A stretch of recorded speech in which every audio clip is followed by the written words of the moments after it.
여러분 안녕하세요. 최백은 TV의 최백은 교수입니다.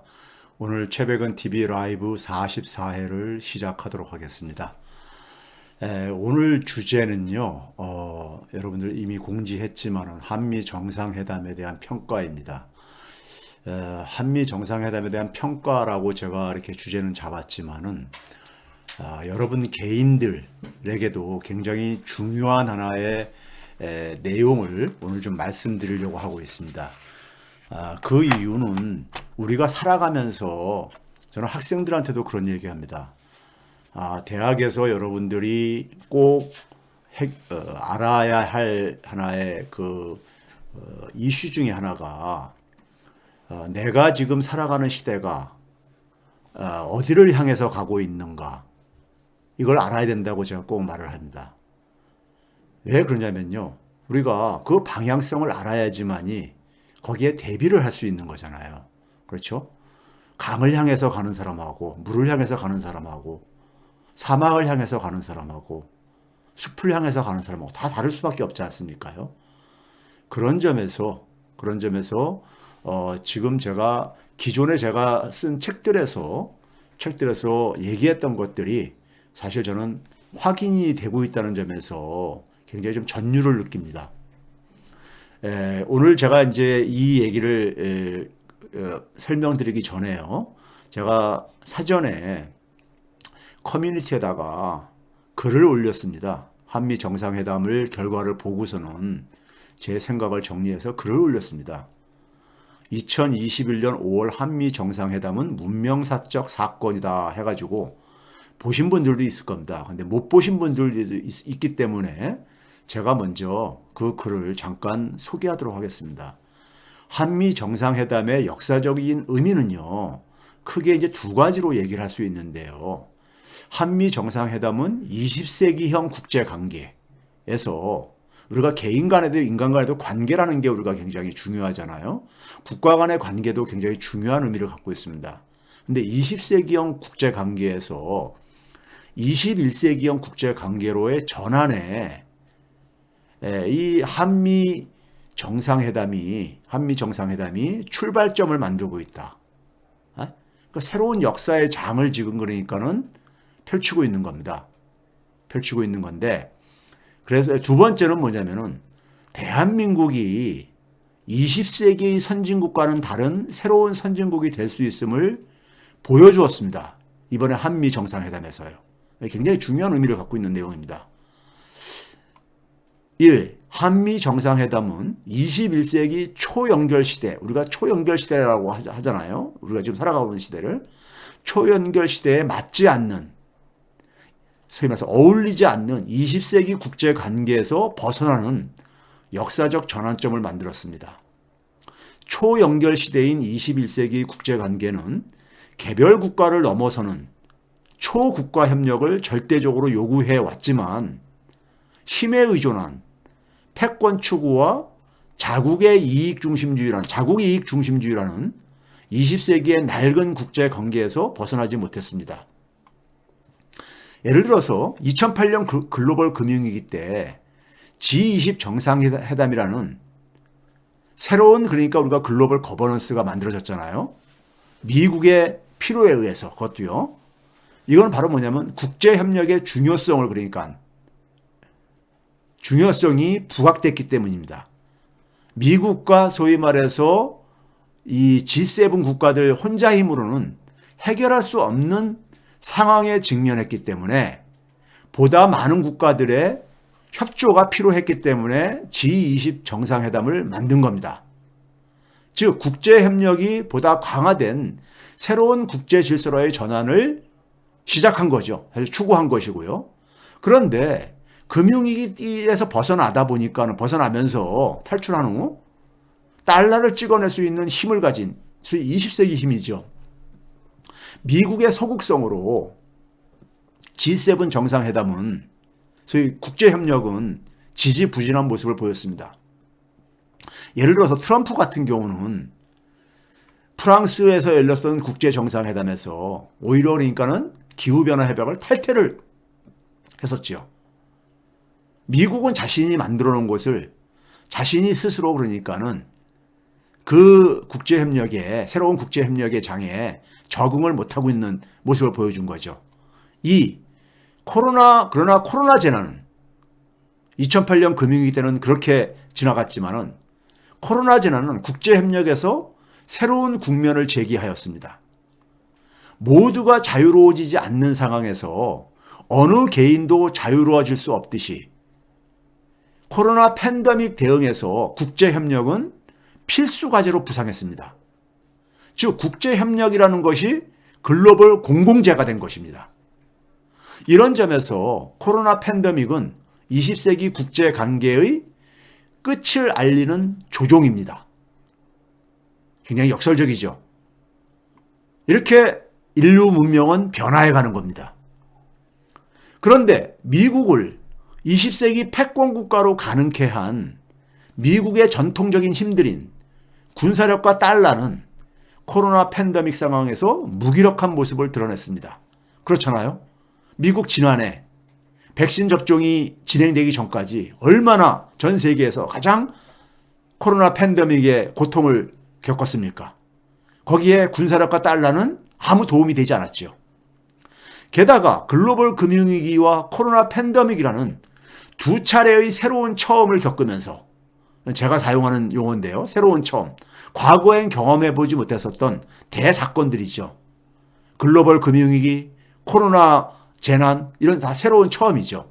두 차례의 새로운 처음을 겪으면서 미국은 국가의 경제 체력 약화를 포함해서 양극화 심화에 따른 민주주의 훼손 등 사회의 역량이 크게 약화되었습니다. 제가 이것은 최백은 TV 10회에서도 과거에 그런 얘기 한 적 있을 겁니다. 미국의 체력이 굉장히 저질이 되었다. 그것이 한반도 관계에서, 한반도 문제에서 새로운 변화를 만들어낼 것이다. 이런 얘기한 걸 들으신 분들은 기억하실 겁니다. 그게 지금 현실화되고 있는 겁니다. 제가 생각했던 것보다 빨리 현실화되고 있는 겁니다. 이런 상황에서 미국의 고민은 무엇일까요? 20세기와는 근본적으로 달라진 21세기에도 국제사회의 리더십을 유지할 수 있는 길은 무엇일까를 고민하고 있을 것입니다. 고민할 수밖에 없지요. 미국은요. 무엇보다 코로나 팬데믹으로부터 미국만의 자유가 아닌 인류 세계 모두가 자유로워질 수 있는 역량을 보여주어야만 합니다. 그래야지만 이 미국은 글로벌 리더로서 자격을 유지할 수 있으니까요. 또한 2차 대전 이후에는요, 미국이 제조업에서 절대적인 힘을 갖고 있었습니다. 그때와는 달리 현재 미국의 최고 관심사 중 하나는 뭡니까요? 글로벌 공급망의 안정적 구축입니다. 왜 그렇습니까? 산업에 있어서 경쟁력 우위를 유지하기 위해서요. 즉 산업에서도 산업의 경쟁력 우위를 유지하는 게 혼자 할 수 없을 정도로 미국의 체력은 많이 약화되었습니다. 그러다 보니까 왜 그렇게 된 겁니까? 중국이 턱 밑에 칼 쫓아오고 있고 한국도 많이 성장을 했고, 즉 경제력이 다원화됐죠. 경제력이 과거에는 미국 혼자 제조업 생산의 거의 절반을 생산할 정도로 미국은 아무한테도 의존할 필요가 없었던 시절이 있었는데, 이제는 미국 혼자서는 더 이상 미국의 산업 경쟁력을 만들 수 없는 이런 상황에 놓여졌다는 얘기인 겁니다. 이처럼 미국은 20세기형 국제관계와는 다른 새로운 형태의 국제관계로의 전환을 요구받고 있는 것입니다. 3. 그렇다면 미국은 달라진 21세기 환경이 요구하는, 즉 국제협력이 강조되는 새로운 국제관계에서도 리더십을 유지하고 싶을 것이고, 이에 걸맞는 혼자 힘으로 해결할 수 없다 보니까요, 새로운 파트너가 필요한 것입니다. 현재 국제사회가 해결해야 할 가장 시급한 과제는 누가 뭐라 해도 코로나 팬데믹에서 자유로워지는 것입니다. 이 문제를 미국은 리더십을 발휘를 해야 되는 겁니다. 중국은 지금 뭐냐면은 중남미를 공략을 하면서 백신 공급에 있어서 미국의 리더십에 도전을 하고 있잖아요.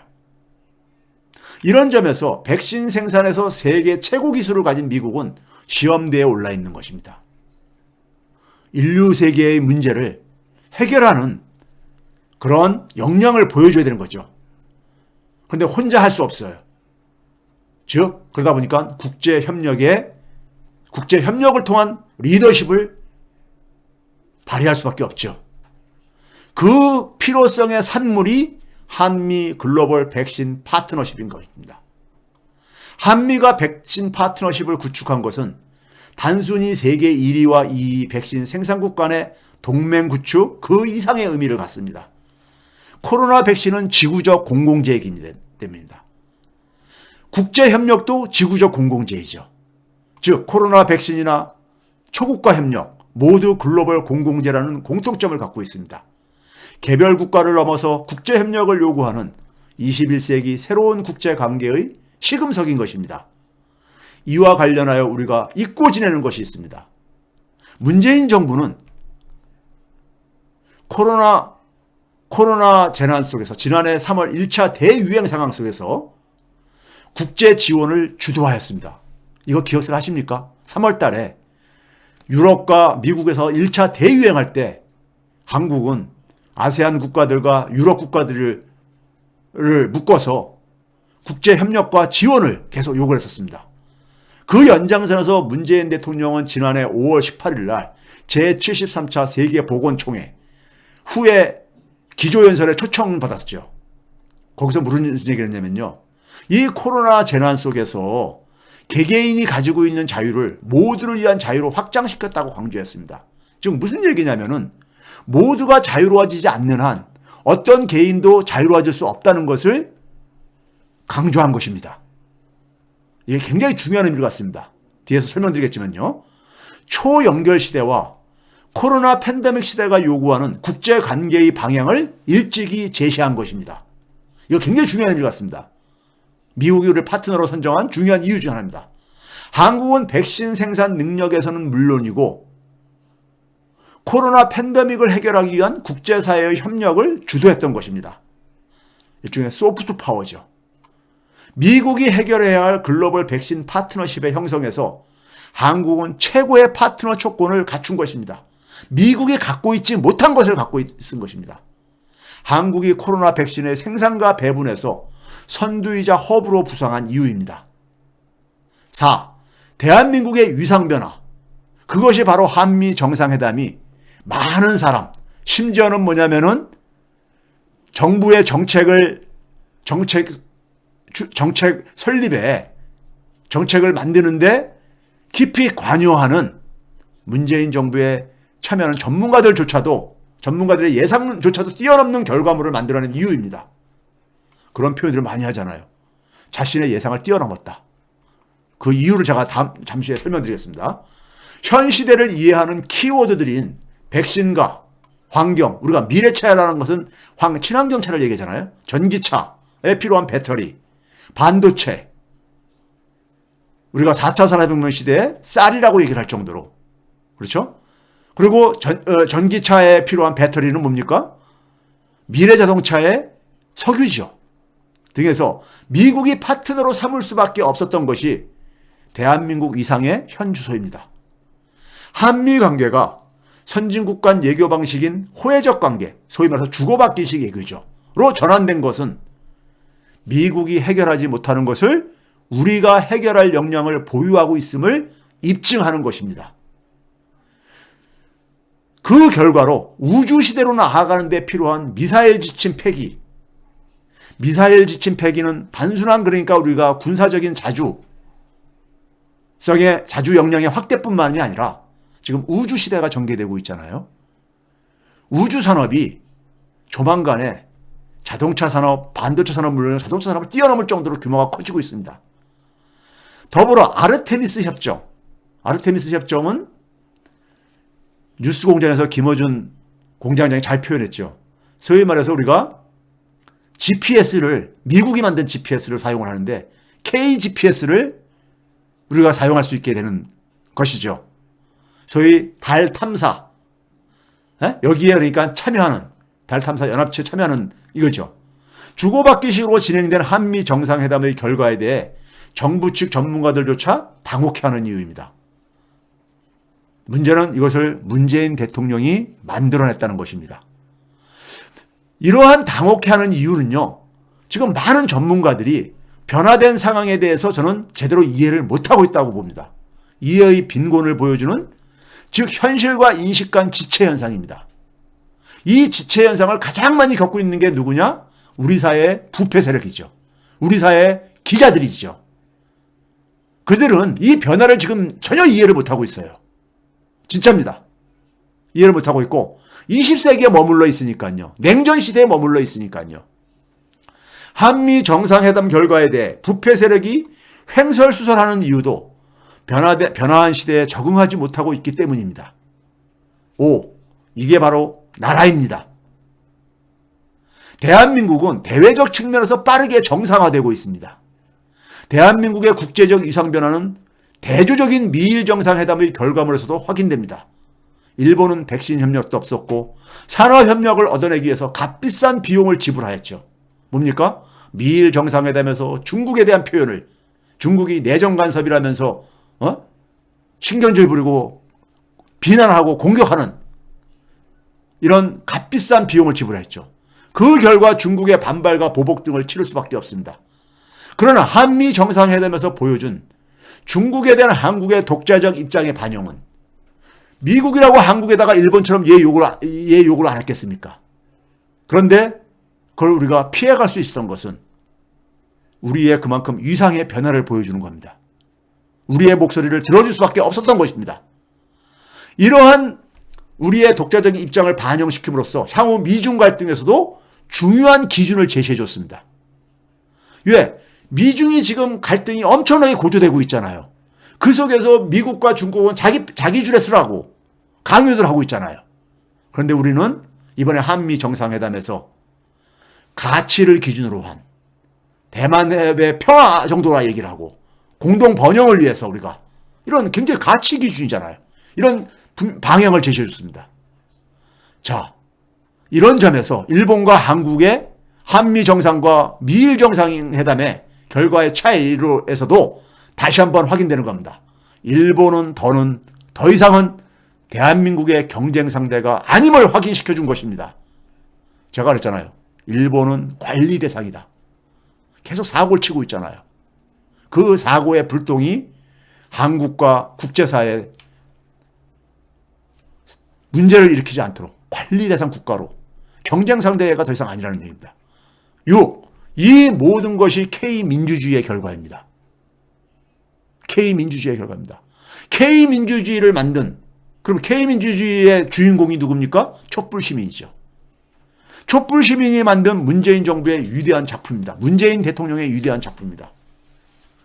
우리가 여기서 멈추지 말고 검찰개혁, 모피아개혁, 언론개혁 등 즉 우리 내부에 대외적으로는 이미 우리는 선진국에 진입을 했고 선진국의 21세기형 선진국의 방향을 제시해주고 있습니다. 선두에서요. 우리 내부의 과제들 검찰개혁, 모피아개혁, 언론개혁 우리 사회를 공정하고 보다 공정하고 투명하고 특권이 없는 사회를 만드는 이게 바로 뭡니까요? 검찰개혁, 모피아개혁, 언론개혁이죠. 검언유착, 모언유착 이런 것을 그러니까 우리가 더 이상 그러니까 대한민국에서 해체시키는 작업 이게 바로 뭡니까? 2차 민주화죠. 이 2차 민주화가 달성되었을 때 K민주주의는 세계의 가장 모델이 되는 민주주의로 우뚝 서게 될 것입니다. 21세기에 세계를 주도하는 그런 20세기와는 다른 선진국으로 부상할 것입니다. 제가 이게 이제 그러니까 우리가 한미 정상회담을 보고선 제가 정리한 글이 올린 글이에요. 자, 그렇다면은 제가 이 글을 올리고 나서 일부 사람들이 최 교수 너무 오버하는 거 아니냐. 여기다가 무슨 많은 성과는 얻어냈지만은 무슨 문명사적인 사건까지 이렇게 들먹이냐 그러는데 아닙니다. 왜 이게 문명사적인 사건이냐면요.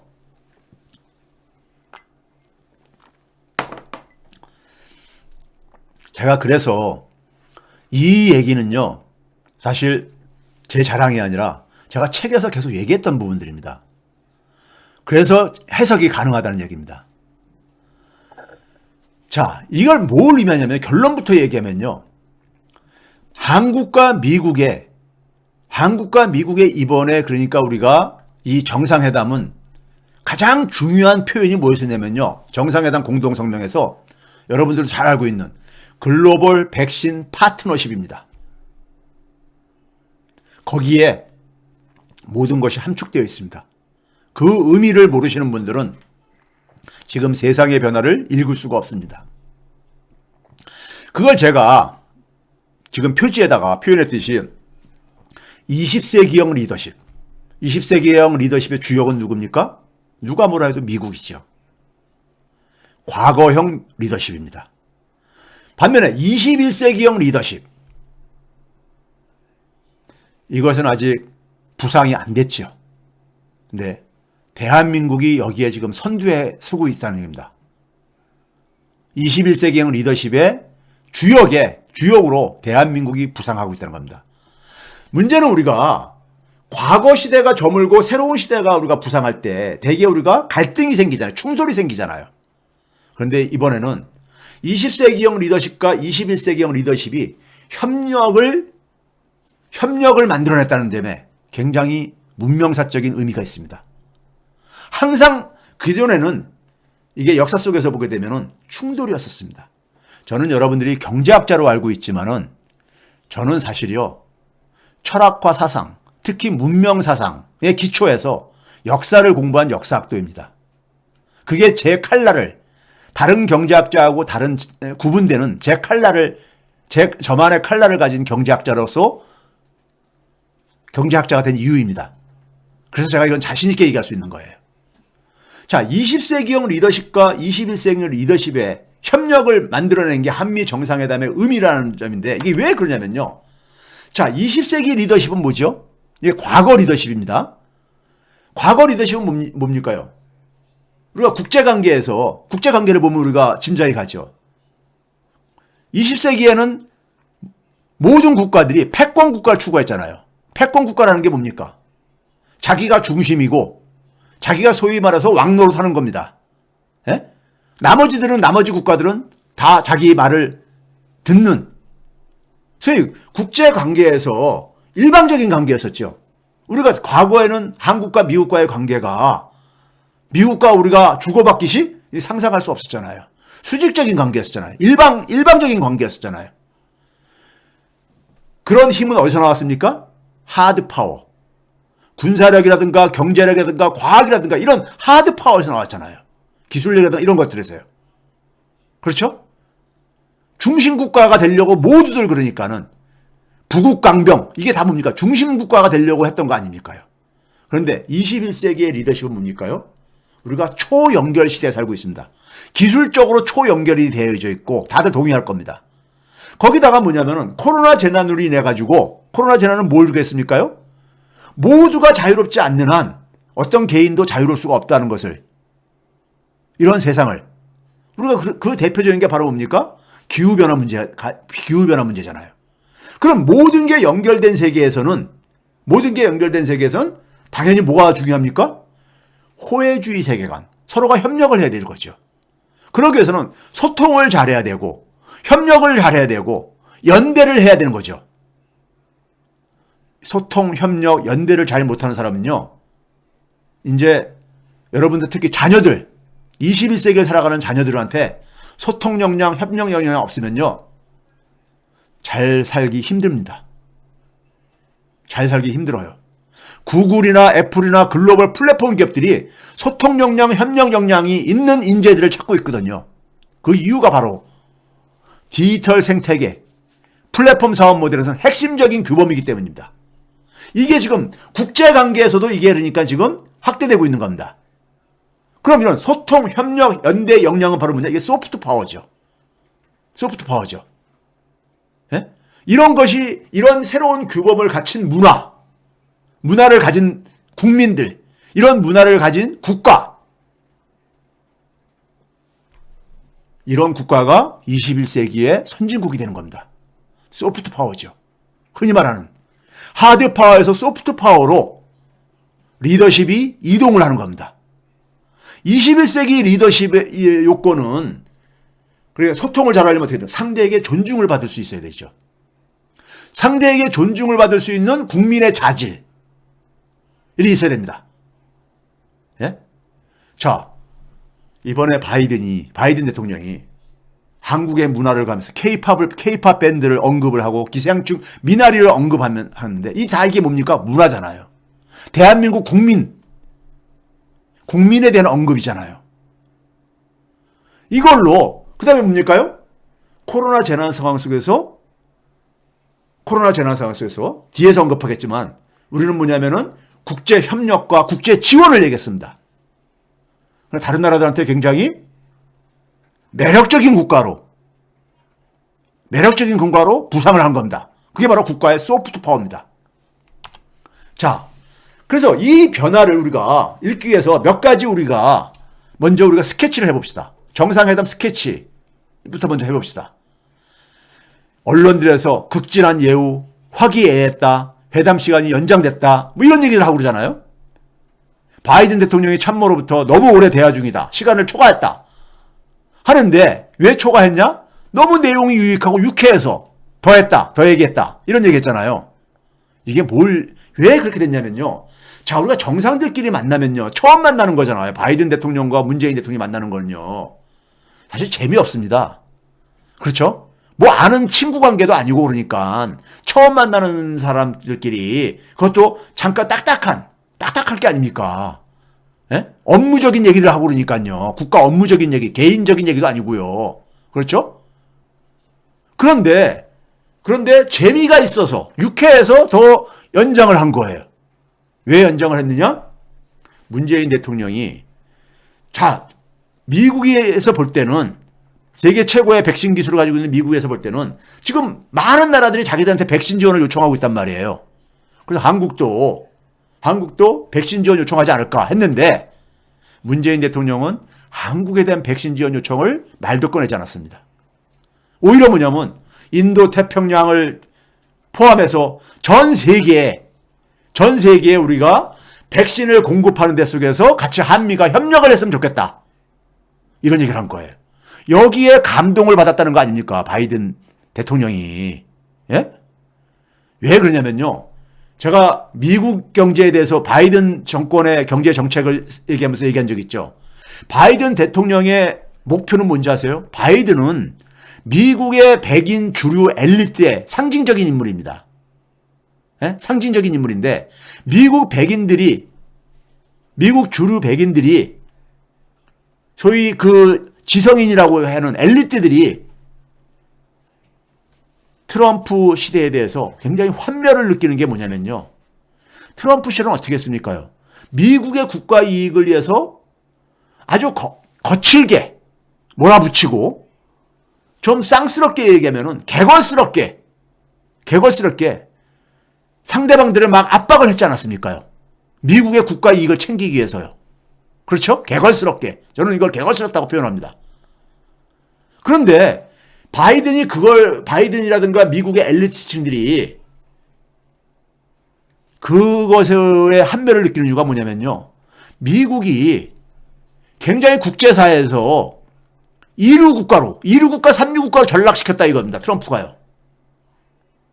예? 미국을 더 이상 존경하지 않는다 이거예요. 국제사회가. 과거에는 미국이 존경받는 국가였었는데, 예? 존경을 안 한다 이거예요. 그래서 미국이 다시 존경받는 국가로 만드는 게 바이든이 취임하면서 그 얘기 했잖아요. 예? 그런데 미국이 존경받을 수 있는 방향을 제시해 준 거예요. 문재인 대통령이. 한국의 이익은 제쳐두고, 예? 미국이 세계에 다시 한번 존경받을 수 있는 국가로서 이걸 제시를 해준 겁니다. 그러다 보니까는 표현이 굉장히 매력을 느낄 수밖에 없죠. 미국의 배운 엘리트들 입장에서 볼 때는, 이 친구 참 괜찮네, 이런 생각 안 하겠습니까? 안 들겠습니까? 저 멋진 친구네, 예? 이런 생각 안 들겠냐고요. 그래서 straightforward, 진솔하다, really impressive 했다, 예? satisfied very much, 이런 표현이 나온 게 왜 그렇습니까요? 진짜 이거는 그냥 말 단순한 적이 아니라요. 말잔치가 아니라 실제로 그걸 느껴서 표현을 한 거라는 걸 다들 알고 있잖아요. 그렇게 되면은 개인 간의 신뢰가 확보되는 겁니다. 인간적인 그러니까 유대가 형성되는 거죠. 대한민국 대통령 굉장히 괜찮은 사람이네. 그러다 보면요. 소통이 더 진행됩니다. 그 상징적인 사건이 바로 이겁니다.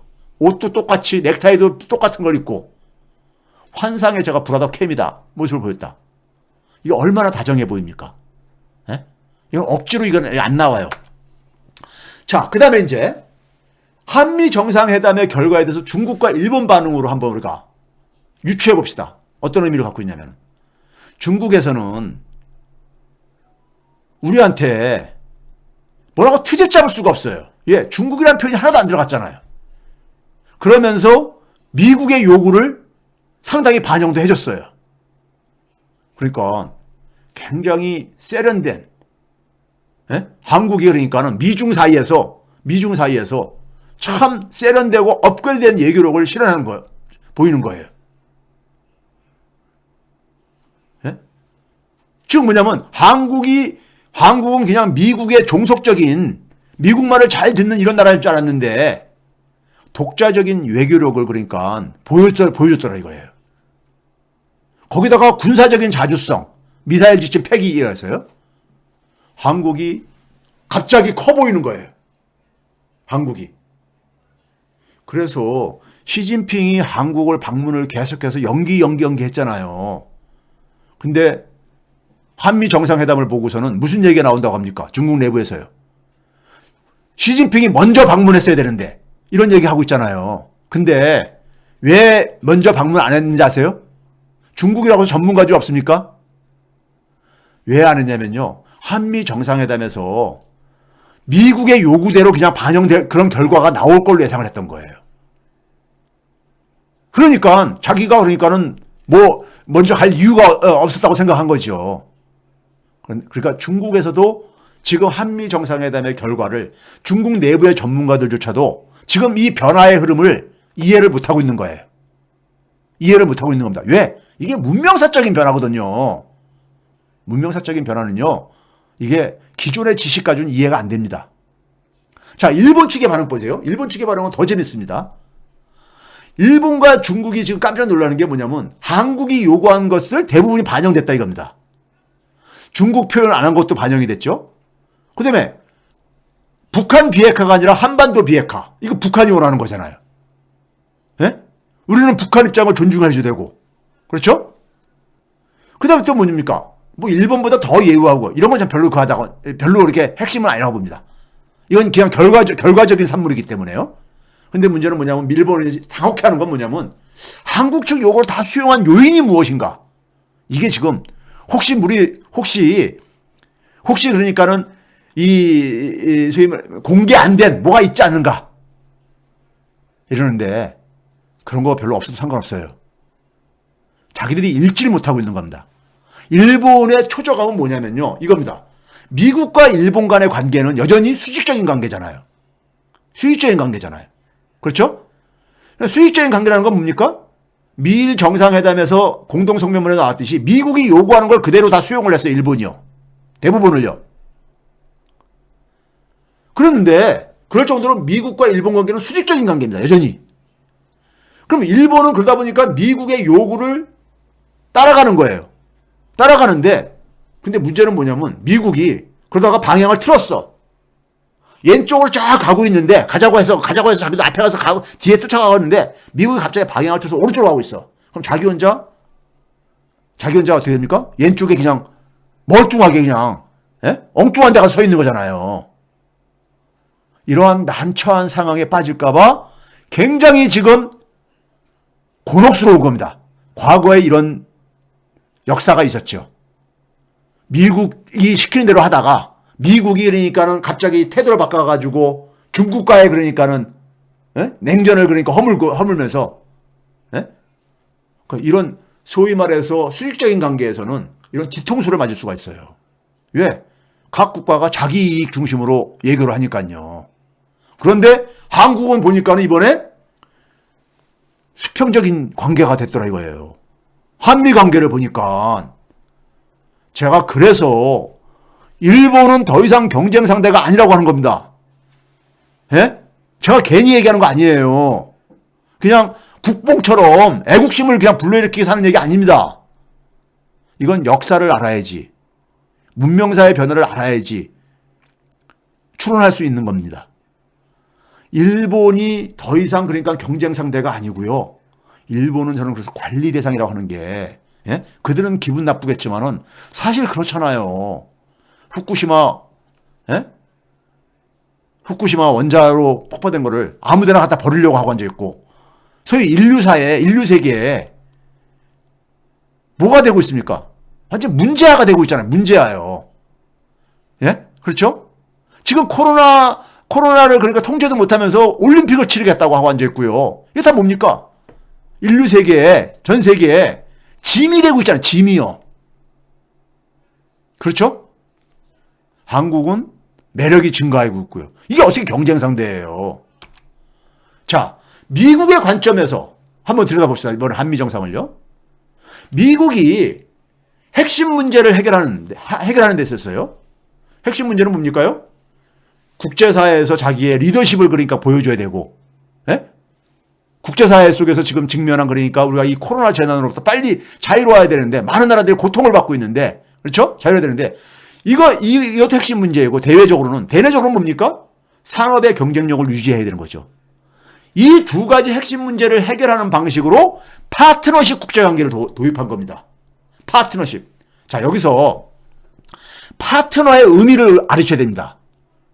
우리가 경제관계에서요, 경제관계에서 국가들 간에 우리가 교류라든가 협력을 할 때 많이 하는 방식으로 우리가 알고 있는 게 뭡니까? FTA죠. 프리 트레이드 어그리먼트 약자로 자유무역 협정이요. 그런데 일반인들은 잘 그러니까는 모르는 것 중에 하나가, 우리가 인도하고 한국하고 인도하고도 자유무역 협정 맺은 걸 이렇게 우리들 많이 이렇게 한국말로 표현되는데 그게 아닙니다. 한국과 인도의 관계는 CEPA라고 해서 세파라고 해가지고요. 이거는 FTA하고 전 다른 방식입니다. CEPA는 뭐냐면은 comprehensive, 포괄적인 뜻이죠. economic, 파트너십입니다. 경제 협력을 하는데 파트너십, 이게 FTA하고 무슨 차이냐면요. FTA는 말 그대로 똑같이 시장을 개방하는 거예요. 근데 세파, 파트너십 이 경제 협력은 뭐냐면요. 우리가 그래서 후진국가하고 선진국가하고 할 때, 한국과 인도가 할 때는 제조업이 우리가 훨씬 더 경쟁력이 있잖아요. 그러면 인도가 그냥 FTA 방식으로 하게 되면 자기들 제조업 다 그러니까는 붕괴된다 이거예요. 그래서 인도의 열악한 제조업 경쟁력을 존중을 해주면서 개방을 하는 겁니다. 상호 그러니까 상대방의 입장을 존중해주면서 이 서로가 경제적인 협력과 개방을 하는 게 세파, CEPA입니다. 여기에 파트너십 이게 방식이에요. 이것도 전문가들도 잘 모르시는 분들 많아요. 근데 파트너십에 파트너가 어떤 어원을 갖고 있냐면요. 라틴어에서 파트너라는 의미가 뭐냐면요. 제가 결과만 말씀드릴게요. 어떤 결과냐면 상대방, 우리 자웅동체라고 하잖아요. 자웅동체. 생물 그런 거 있죠. 자웅동체에서는 하나의 존재가 없으면은 살 수가 없잖아요. 생명이요. 즉 상대가 존재해야지만이 나도 존재할 수 있는 그런 관계입니다. 파트너라는 게요. 상대가 건강하고 잘 생명을 유지해야지만이 나도 생명을 유지할 수 있는 게 파트너의 의미예요. 이게 어원이 그렇게 돼 있습니다. 서양 사람들한테 이 파트너의 의미가 그렇게 돼 있다는 얘기입니다. 우리가 서양에서는 부부관계도 결혼을 했냐 안 했냐 이렇게 물어보지 않고 파트너가 있냐 없냐 이렇게 물어봅니다. 왜? 뭐 심지어 동성애자끼리 가족을 구성하는 경우도 있고 그러다 보니까 그걸 배려하기 위해서요. 파트너라는 것은, 우리가 부부라는 건 뭐라고 합니까요? 서로가 그러니까 상대방 없이는, 예? 우리가 헤어지면 원수가 된다고 우리나라 말에 있지만은 서로가 우리가 소위 말해서 무촌 관계라고 하잖아요. 무촌. 예? 부부는. 예? 저는 그게 굉장히 우리들 조상들이 아주 의미 있게 만들었다 보는데, 무촌 관계, 촌수가 없다 이거죠. 하나라 이거죠. 하나라 이거죠. 부부라는 것은요. 파트너가 그런 의미입니다. 왜 이런 파트너십 국제관계를 도입했냐 이거예요. 미국이요. 예?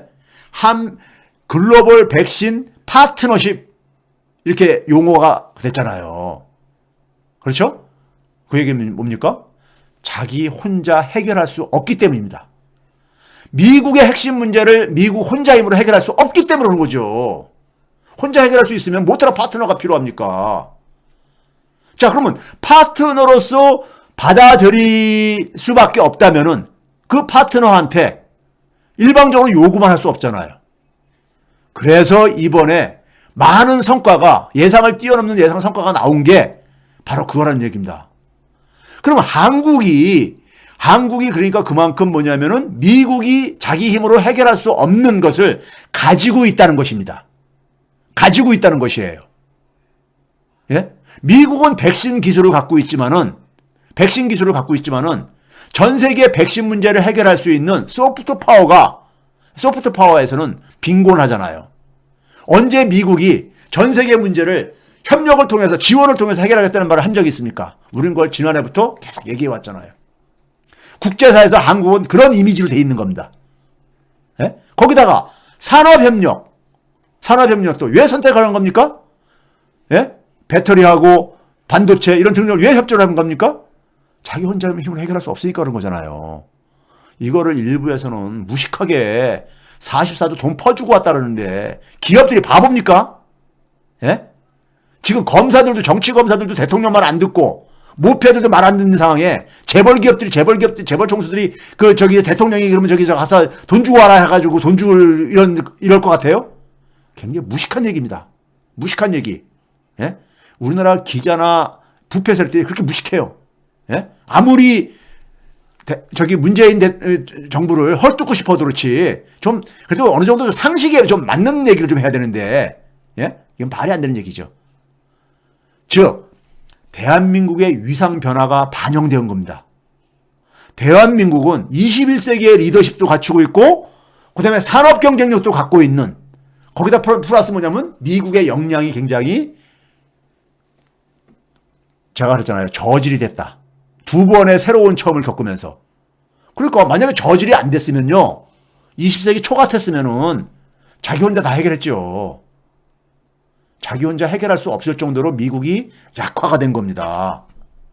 제가 최백원 TV 10회에서 이런 주제를 가지고 강의를 했잖아요. 그때 한번 들여다보세요. 예? 들여다보시라고. 다시 말해서 현 시대 미국의 고민은 무엇입니까? 20세기 패권 국가로 가능케 한 미국의 전통적인 힘들인 군사력과 달러가 이게 지금 21세기의 핵심 문제에서는 별로 이게 큰 도움이 안 되는 거예요. 그리고 역량이 훼손됐고 중국은 또 거칠게 도전을 해오고 있고 중국의 거친 도전을 혼자 힘으로 제어하기엔 역부족이고요. 그렇죠? 그런 상황 속에서 자신의 그러니까는 리더십을 유지를 하면서 자신의 힘을 키울 수 있는 것에 키울 수 있는 데 속에서 도움을 받을 수 있는 파트너가 필요했던 겁니다. 거기에 한국이 낙점된 것이에요. 그러니까 한국한테 손을 내미니 예? 파트너라고 손을 내미니 한국의 요구를 안 들어줄 수가 없는 거잖아요. 그렇죠? 한국을 파트너로 삼으려면요. 신뢰가 없이는 불가능합니다. 신뢰를 하기 때문에 미사일 지침도 폐기한 거잖아요. 예? 신뢰를 하기 때문에. 예? 그렇죠? 이게 대륙간 탄도미사일까지도 이게 나올 수 있는 거 아닙니까? 예? 즉 자기한테 위협이 안 되는 상대라고 인정을 해야지만 가능한 거잖아요. 그거 자기가 폐기 요청해도 해줄 수 없어 하면 그만인 거잖아요. 예? 그렇죠?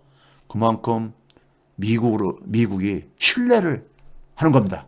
그리고 진정한 파트너로서, 진정한 친구로서 인정을 한 거예요. 그렇기 때문에 이번 정상회담의 결과가 가능했던 겁니다. 그런데 여기에는 한국이 그렇게 될 수 있었던 건 뭐냐? 21세기의 리더십을 갖춘 나라기 때문에 가능했던 겁니다. 21세기의 리더십을요. 미국이 못 가진 21세기의 리더십을 갖춘 국가이기 때문에요. 그러니 20세기와 다른 새로운 선진국의 모습을, 이게 출발점이라고 얘기합니다. 제가 지금 완성됐다고 얘기하는 게 아닙니다. 근데 우리가 불을 켜서 물을 끓게 하면은 막 끓다가 어떤 임계점에 도달하죠. 크리티컬 포인트에. 그러면 액체가 기체로 변하잖아요. 이게 지금 막 끓고 있는, 변화가 일어나고 있는 이런 지금 국면이라는 얘기입니다. 우리가 살아가는 시대가 어떤 시대인지 여러분들 이거를 이해 못하면요, 계속해서 엉뚱한 소리 하게 되고 엉뚱하게 그러니까 세상을 해석할 수밖에 없습니다. 저는 이것을 플랫폼형 국제관계라고 얘기를 합니다. 플랫폼의 핵심이 뭡니까? 제가 그동안 쭉 얘기했듯이 이익공유와 협력입니다. 호혜주의 국제관계죠. 호혜주의 국제관계죠. 예? 호혜주의 국제관계잖아요. 그렇죠? 이게 그러니까 지금까지 인류 세계는 일방주의적인 국제관계였단 말이에요. 패권주의적인. 예? 그런데 호혜주의적인 국제관계로의 지금 하나의 새로운 사례를 보여준 거예요. 그래서 제가 국제관계의 역사적인 전환점을 이렇게 성격을 규정한 이유가 제 말이 틀렸습니까?